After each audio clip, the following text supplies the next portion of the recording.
ప్రముఖ యోగా గురువు పద్మశ్రీ అవార్డు గ్రహీత స్వామి శివానంద కన్నుమూశారు. వారణాసిలోని నివాసంలో ఆయన తుది శ్వాస విడిచినట్లు సన్నిహితులు వెల్లడించారు.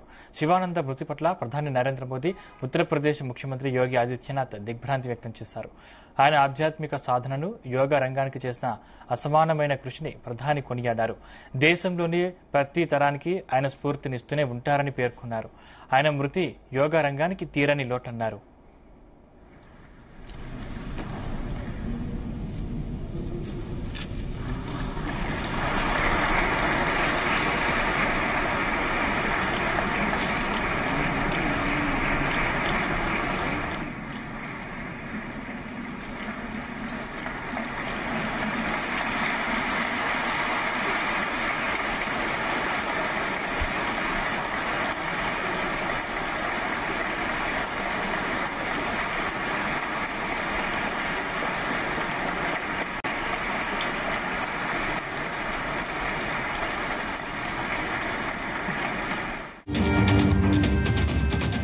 1896 ఆగస్టు 8న ఆవిర్భావ్య వారపులో సిల్హేత్లో స్వామి శివానంద జన్మించారు. ప్రస్తుతం ఆ ప్రాంతం బంగ్లాదేశ్లో ఉంది.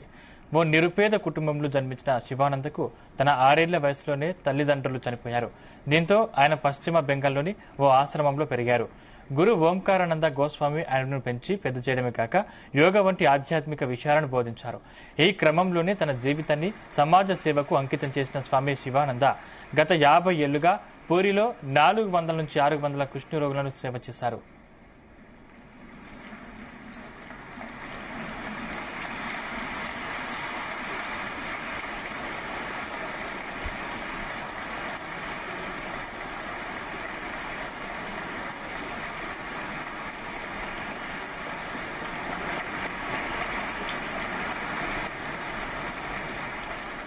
యోగా రంగానికి చేసిన కృషికి గాను 2022లో శివానందకు పద్మశ్రీ అవార్డుతో కేంద్రం సత్కరించింది.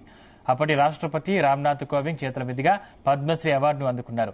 తెల్లని ధోవతి, కుర్తా ధరించి కాళ్లకు చెప్పులు లేకుండా అత్యంత సామాన్యంగా వచ్చి ఆయన ఈ పురస్కారాన్ని స్వీకరించడం అప్పట్లో అందరి దృష్టిని ఆకర్షించింది.